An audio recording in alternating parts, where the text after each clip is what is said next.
An issue that this truck has is there's this little piece behind this. See, it's loose right now.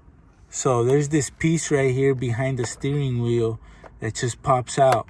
Like, it's popped out numerous times on me.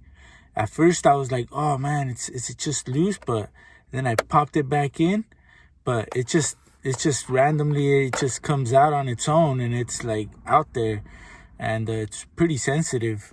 It has another one on the side over here, but right there, but that one's on there. This one's the one that comes off.